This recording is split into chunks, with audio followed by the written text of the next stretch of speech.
Hey everyone, Eric Watson here, freelance writer, player of games, writer of words, recorder of videos, and tabletop role-playing aficionado. Welcome to another DM's Guild review, my written and video review series where I take a look at the adventures and supplemental material at the Dungeon Masters Guild website.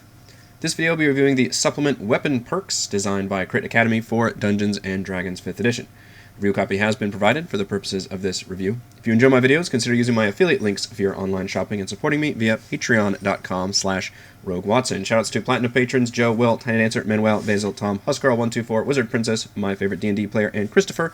And gold patrons RPG Papercrafts, Charming Grenade, Pretty Boy, Numa, Marcos, Dave, Vicente, Gilberto, Sean, AK, Cert2B, Adam, Dead Lizard, Lounge, Sam, Ross, Limpy Spots, Jerome, Fatboy619, Scalenia, and Nick. Thank you all very much for your support. Weapon Perks is pretty much exactly what you think it is, which it adds new abilities for all of the base weapons found in the player's handbook. All the simple weapons, all the martial weapons, melee, ranged weapons, everything, averaging about one new ability per weapon. Now, this is something that I have seen in video games, specifically, obviously, if you're watching the channel, hopefully you are, I've been playing Baldur's Gate 3 on Early Access, which is released within the last month at the time of this review. And Larian totally added weapon abilities, it looks like, to all the base weapons. So in addition to your normal, character class abilities, each weapon also has its own thing you can do, like a tripping attack or something like that, depending on what weapon you've got equipped. And Pillars of Eternity also did a similar thing where I believe it was like a modal, you could, depending on what weapon you had, you could turn on a certain stance with that weapon that did something, and it was usually a negative and a positive. So you could forego some of your armor in order to do more penetration damage or something like that. It wasn't necessarily just a straight good new ability, but it was some kind of stance you could enter. So in other words, I think this is an idea that's probably drawn from video games, and I'm here for it. I think it's a really good idea, and it adds a lot.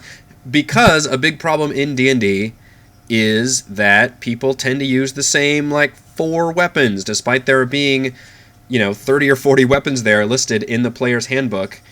Even if you're not super into min-maxing, it's kind of hard not to just fall into that, I guess I'm going to use this weapon because it's the best weapon I can use, so why wouldn't I use that? And the biggest thing to me is the Rapier when you're a rogue, because you want to use the finesse weapon so that you can get that sweet dexterity bonus modifier instead of your strength as a rogue, because you're going to be dex-based probably.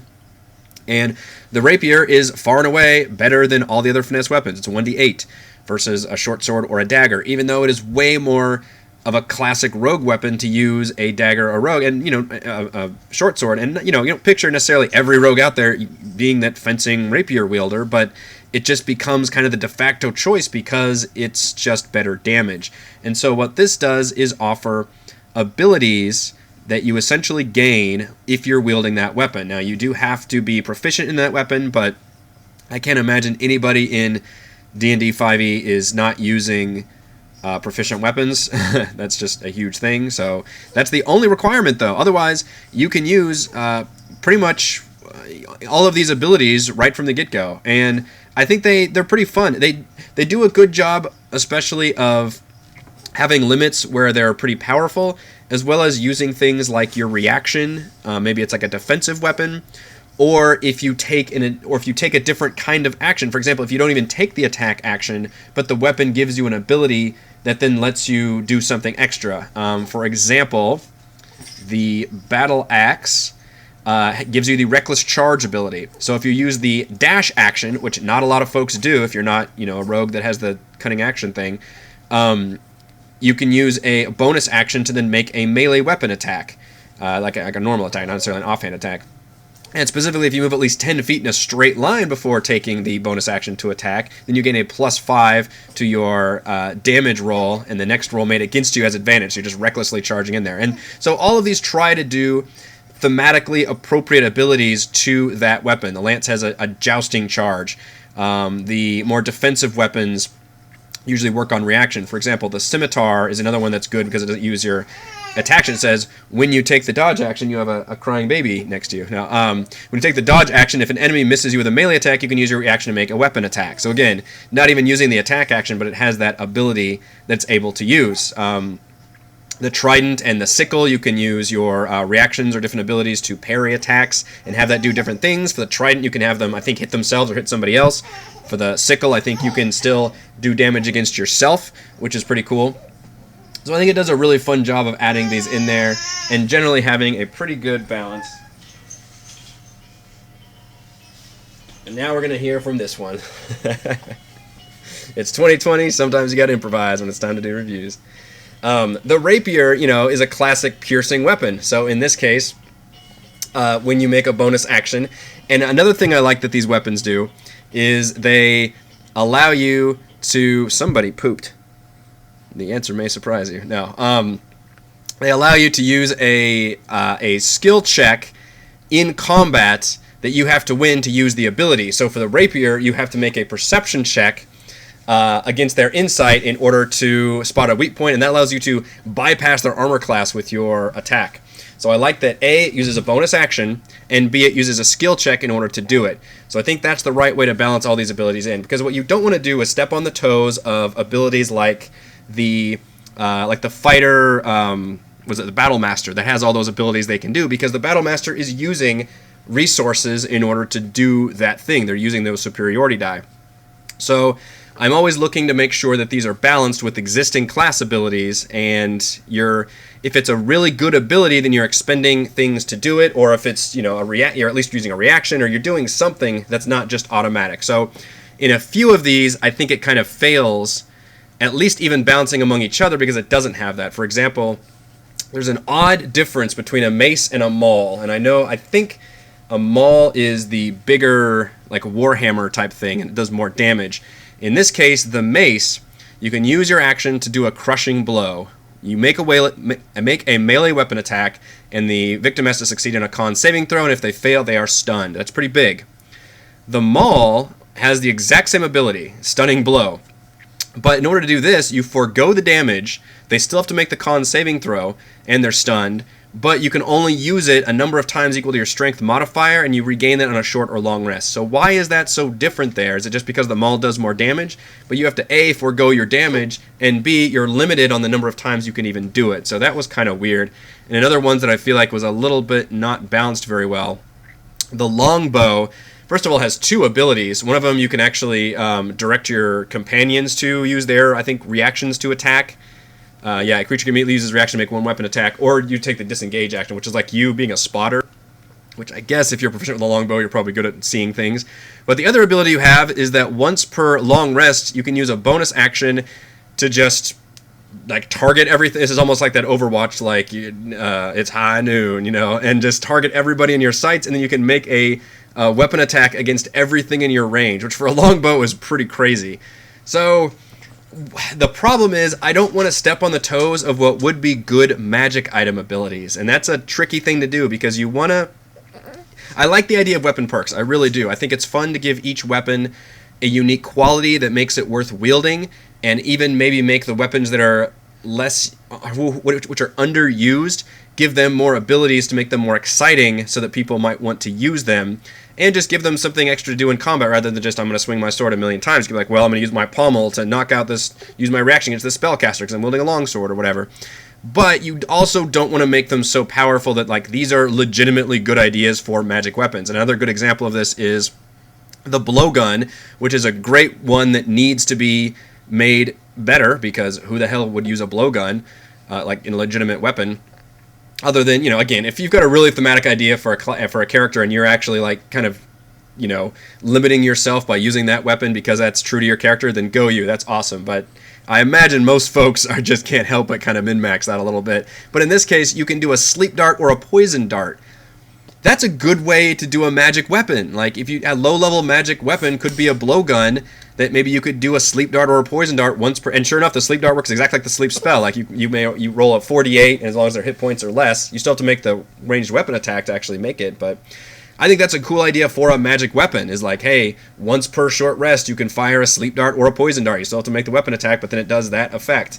I wouldn't do that for, like, every single blowgun you come across, so there's got to be a way to balance that out where you can still have fun abilities without necessarily just making them a little too strong. And I think for the most part it does do a good job of not making them too, so like the few examples that I used are pretty much the only ones that I saw. Most of them do a pretty good job of making it so they're very specific uses, or you have to expend a spell check, a skill check, or do something extra that makes it so that it's not just a straight up, better thing that you would find on a magic weapon, basically.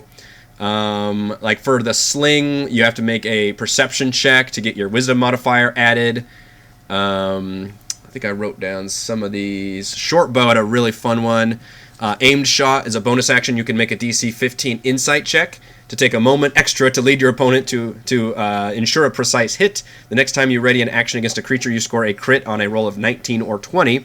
And it's got the stab and shoot ability where if you make a ranged weapon attack, you can then stab somebody with an arrow as a melee attack. It doesn't do that much damage, and you have to use a bonus action. So that stuff feels more appropriate to just that base weapon, and I think it makes sense. Some of them, it's like they do more damage against larger creatures or something of that nature, or you can knock people prone or trip them up. Those are the kind of things that I think work out pretty well. There are a few that are too much like, that seems like borderline magic weapon things that I'm not too on board with. But for the most part, I think these are really fun ideas, and honestly a great idea to add some variety, especially if your players are running with a lot of like fighters and don't have a lot of extra abilities.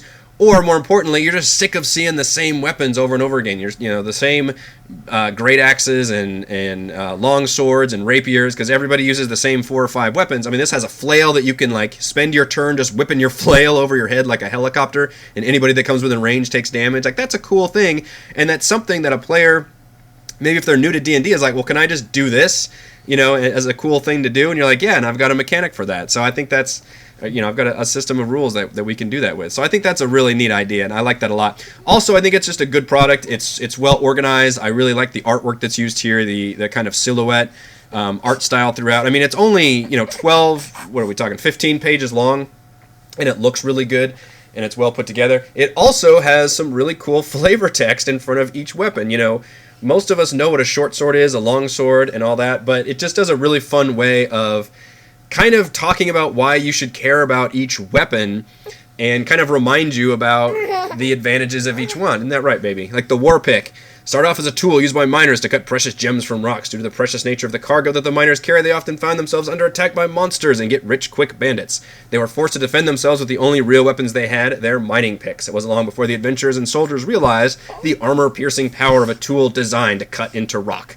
And then the ability is if you miss with a melee weapon attack and the creature's wearing heavy armor, you can then roll a d4 to add to your attack roll. And all of them have really nice flavor text. I think that actually adds a lot to the product. It helps flesh it out, and it's not just used like a, hey, otherwise this thing would only be 6 pages long. I think legitimately they're a nice read. So it's a good product, considering it's such a simple, it's a good idea, but it's generally a pretty simple idea. But I still think it does a good job of using all that text and flavor together. All right, I've got a crabby baby, and this is a shorter one, so we're going to get to my pros and cons. Pros, over 30 new combat abilities for every simple and martial weapon in the player's handbook. Pros, informative flavor text that highlights the strengths and use of each weapon. I really like that flavor text. And pros, silhouette art that shows off weapon varieties and gets a really cool looking art style throughout. Every single page has art, and I think that just looks really cool and it shows off all the weapons. Cons, I just think some of the weapons need to be better balanced. There's a few of them that just aren't, you are really covered in poo. There's a few of the abilities that just, they're a little too powerful, like the blow dart, that longbow, and the difference between like the mace and the maul. It just seemed like it needed another pass of the balance to get things to where you can do the ability. Some of them can have maybe more powerful abilities that are maybe on a short or long rest, but honestly, I would even try to steer clear of those, because at that point, you're really starting to step on the toes of what magic items are. Final verdict, Weapon Perks adds fun and meaningful new abilities for each weapon, encouraging players to branch out with a much broader variety of choices in combat. Thank you to everyone for watching this video review. You can see my written review at roguewatson.com. You can support my work at patreon.com/roguewatson. You can follow our own D&D adventures here on my YouTube channel.